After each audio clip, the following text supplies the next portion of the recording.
Assalamualaikum warahmatullahi wabarakatuh. Perkenalkan, nama saya Wada Aprilia, NPM 0033. Di sini saya sebagai moderator sekaligus pemateri dari kelompok 3 yang akan mempresentasikan mengenai analisis perbandingan rasio solvabilitas DAR dan DER Bank BNI dan Bank BCA periode tahun 2021, 2022, dan 2023. Di mana anggota kelompok 3 yakni Wada Aprilia NPM 0033 yaitu saya sendiri, Mafrukatul Arini NPM 0004, dan Mohamdi Basri NPM 0014. Selanjutnya langsung saja ke pemateri.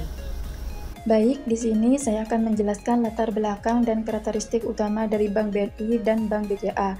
Bank Negara Indonesia atau bisa disebut dengan Bank BNI didirikan pada tanggal 5 Juli 1946 sebagai bank milik negara pertama di Indonesia. BNI berfokus pada pelayanan kepada masyarakat dengan menawarkan berbagai produk seperti tabungan, kredit, dan layanan perbankan digital. Dalam bentuk beberapa tahun terakhir, BNI telah meningkatkan layanan digital untuk memenuhi kebutuhan nasabah, serta memiliki jaringan cabang yang luas di dalam dan luar negeri. Bank Sentral Asia atau bisa disebut dengan BCA didirikan pada tanggal 21 Februari 1957 dan merupakan salah satu bank swasta terbesar di Indonesia. BCA dikenal sebagai inovasi layanan digital, termasuk aplikasi mobile banking yang populer. Dengan visi untuk menjadi bank terkemuka, BCA menawarkan berbagai produk keuangan terus dan berinvestasi dalam teknologi untuk meningkatkan pengalaman nasabah. Kedua bank ini memiliki karakteristik yang berbeda dalam hal kepemilikan dan pendekatan layanan. BNI sebagai bank milik negara memiliki tanggung jawab untuk melayani masyarakat secara luas, termasuk segmen yang kurang. Sementara itu, BCA sebagai bank swasta lebih fokus pada inovasi dan layanan digital untuk menarik nasabah dari berbagai segmen. Meskipun kedua beroperasi dalam industri yang sama, strategi fokus masing-masing bank mencerminkan perbedaan dalam pendekatan mereka terhadap pasar dan nasabah. Di sini saya akan menjelaskan rasio solvabilitas atau DAR dan DER. Rasio solvabilitas adalah indikator penting untuk mengukur kemampuan suatu perusahaan dalam memenuhi kewajiban jangka panjang. Dua rasio yang umum digunakan untuk mengukur solvabilitas perusahaan adalah rasio utang ke umum. Digunakan untuk mengukur solvabilitas perusahaan rasio utang ke aset atau DAR dan rasio utang ke ekuitas atau DER. DAR adalah rasio yang mengukur seberapa besar aset perusahaan dibiayai oleh utang. Dengan kata lain, DAR mengukur perbandingan antara total uang dengan total aktivitas. Rasio dihitung dan mengembangi total utang perusahaan dengan total aset. DAR yang lebih tinggi dari 1,0 mengindikasi bahwa perusahaan mungkin mengalami kesulitan dan membayar kewajiban. Menurut Kashmir 2015, nilai rata-rata DAR pada industri umumnya adalah 35%. Akan tetapi, nilai optimal rasio ini bergantung pada industri tempat perusahaan beroperasi. DAR adalah rasio yang digunakan untuk menilai utang dengan ekuitas. Rasio ini dicari dengan membandingkan antara seluruh utang, termasuk utang lancar, dengan seluruh ekuitas. DER memberikan gambaran tentang seberapa besar pembiayaan perusahaan berasal dari utang dibandingkan dengan modal sendiri. DER memberi gambaran tentang seberapa besar pembiayaan perusahaan dari utang dibanding dengan modal sendiri. Semakin rendah DER, semakin baik kondisi keuangan perusahaan, karena menunjukkan bahwa perusahaan memiliki lebih sedikit uang dibanding dengan modal. Nilai optimal DER adalah 2,0. Analisis rasio solvabilitas DAR dan DER Bank BNI dan Bank BCA dalam periode 2021, 2022, dan 2023. Rasio solvabilitas merupakan indikator penting untuk mengukur kemampuan bank dalam memenuhi kewajiban jangka panjangnya. Dua rasio yang umum digunakan adalah Debt to Asset Ratio atau DAR dan Debt to Equity Ratio atau DER. Berikut analisisnya. Yang pertama, analisis rasio solvabilitas DAR dan DER pada Bank BNI. Periode tahun 2021, total liabilitasnya 838.317.715, total asetnya 964.837.692, dan total ekuitasnya 126.519.977 yang menghasilkan DAR sebesar 86,88% dan DER 662,5%. Setelah itu periode 2022, di mana total liabilitasnya sebesar 889.639.206, total asetnya 1.029.836.868, dan total ekuitasnya 140.197.662, dengan total DAR sebesar 86,38% dan DER 634,5%. Berikutnya ada periode 2023, di mana total liabilitasnya sebesar 931.931.466, total asetnya 1.086.663.986, dan total ekuitasnya 154.732.520 yang menghasilkan DAR sebesar 85,76% dan DER sebesar 602,2%.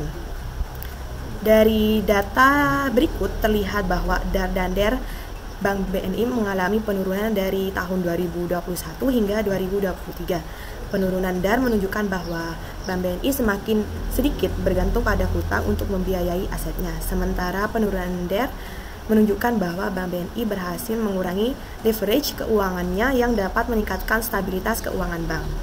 Selanjutnya, analisis rasio solvabilitas DAR dan DER pada Bank BCA.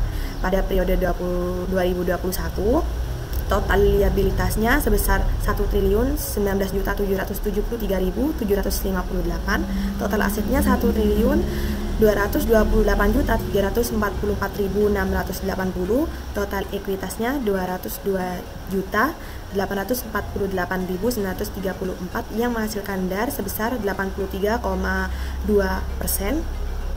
83,02% ya, dan DER-nya 502,7%. Selanjutnya pada periode 2022, total liabilitasnya sebesar 1.087.109.644, total asetnya 1.314.731.674, dan total ekuitasnya 221.181.655 yang menghasilkan DAR sebesar 82,68% dan DER sebesar 491,5%. Berikutnya pada tahun 2023, total liabilitasnya sebesar 1.157.675.545, total asetnya 1.408.107.010 rupiah, dan total ekuitasnya sebesar 242.537.593 yang menghasilkan DAR sebesar 82,21% dan DER sebesar 477,3%. Jadi dari data tersebut, Bank BCA juga menunjukkan tren penurunan pada DAR dan DER dari tahun 2021 hingga 2023. Penurunan ini mengindikasikan bahwa Bank BCA semakin efisien dalam mengelola hutang dan meningkatkan proporsi pendanaan dari ekuitas. Kondisi ini mencerminkan pengelolaan risiko yang baik dan stabilitas keuangan yang terjaga. Saya sebagai pemateri ketiga akan menjelaskan tentang perbandingan rasio solvabilitas DAR dan DER antara Bank BNI dan Bank BCA. Rasio solvabilitas DAR dan DER Bank BNI ada 3 tahun atau 3 tahap, 3 periode. antara 2021, 2022 dan 2023. 2021 itu DAR-nya itu 86%, 86,88% dan DAR-nya itu 662,5%. Sedangkan 2022 itu DAR-nya itu 86,38% dan DAR-nya itu 634,5%. 2023 itunya 2023 DAR-nya itu 85,76% dan DAR-nya itu 602 dan 600,2%. Sekarang rasio solvabilitas dan DAR Bank BCA, kan tadi sudah Bank BCA, kan tadi udah dijelaskan Bank BNI, sekarang Bank BCA. Ada 3 tahap ya teman-teman, atau 3 periode antara 2021, 2022 dan 2023. 2021 DAR-nya itu di Bank BCA 83,02% dan DAR-nya itu 502,7%. Sedangkan 2022 itu DAR-nya itu di Bank BCA 82,68% dan DAR-nya itu 491,5%. 2023 itu DAR-nya 82,21% dan DAR-nya itu 477,3%. Selanjutnya debt to asset ratio DAR. DAR BNI lebih tinggi dibandingkan BCA pada setiap tahun dalam periode 2021 sampai 2023. Kan tadi sudah jelaskan teman-teman. Sekarang lebih rinci maksudnya. Hal ini menunjukkan bahwa Bank BNI memiliki ketergantungan yang lebih besar pada hutang untuk membiayai asetnya dibandingkan BCA. BNI secara relatif lebih banyak menggunakan utang untuk membiayai asetnya dibandingkan BCA. DAR BCA lebih rendah mengindikasikan bahwa BCA lebih banyak mengandalkan ekuitas untuk membiayai asetnya. Ini mencerminkan profil risiko yang lebih konservatif dengan pengelolaan keuangan yang lebih berhati-hati. DAR yang lebih rendah dapat dianggap sebagai tanda kestabilan keuangan yang lebih besar. Namun, standar industri rata-rata DAR adalah sekitar 35% kayaknya. Dan DAR kedua bank tersebut ini standar industri tingkat DAR yang tinggi, teman-teman. Debt to equity ratio DAR.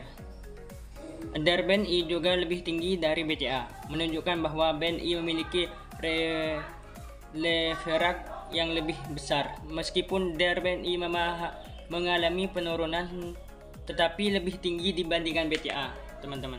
Menunjukkan bahwa BNI masih memiliki proporsi hutang yang lebih besar dibandingkan ekuitas. BNI lebih mengandalkan hutang dibandingkan modal sendiri untuk membiayai kegiatan operasionalnya dan investasinya. Dibandingkan BCA, DAR yang tinggi dapat mengindikasikan risiko yang lebih besar, seperti risiko bunga, risiko kebangkrutan, dan juga DAR Bank BCA menunjukkan performa yang kurang memuaskan. Secara keseluruhan, Bank BCA menunjukkan kinerja yang lebih stabil dengan pertumbuhannya yang konsisten dan efisiensi operasional yang baik. Materi selanjutnya tentang implikasi dari perbandingan rasio solvabilitas DAR dan DAR secara keputusan investasi dan kepercayaan nasabah. Secara keseluruhan, Bank BNI maupun BCA menunjukkan perbaikan dalam pengelolaan hutang secara periode 2021 sampai 2023. Meskipun Bank BCA cenderung lebih konservatif dalam penggunaan hutangnya, pendekatan konservatif BCA mencerminkan pengelolaan risiko yang hati-hati yang dapat meningkatkan kepercayaan nasabah. Sementara itu, Bank BNI dengan pendekatan yang lebih agresif mungkin menawarkan peluang pertumbuhan yang lebih tinggi, tapi juga membawa risiko yang lebih besar.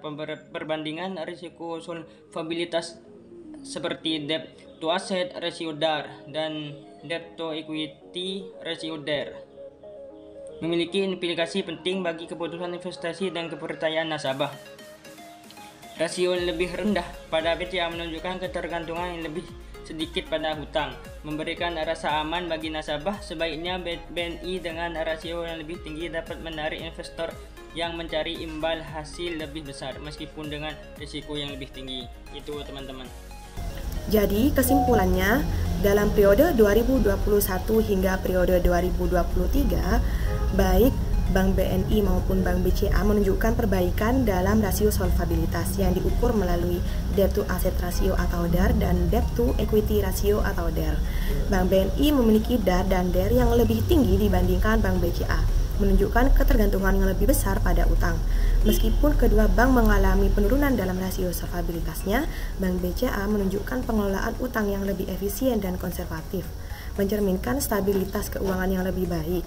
Perbandingan rasio solvabilitas ini memiliki implikasi penting bagi keputusan investasi dan kepercayaan nasabah, di mana nasabah yang lebih konservatif mungkin lebih memilih Bank BCA, sementara investor yang mencari imbal hasil lebih tinggi mungkin tertarik pada Bank BNI. Oleh karena itu, penting bagi investor untuk mempertimbangkan toleransi risiko dan tujuan investasi mereka saat memilih antara kedua bank. Sekian dari kelompok kami, terima kasih. Wassalamualaikum warahmatullahi wabarakatuh.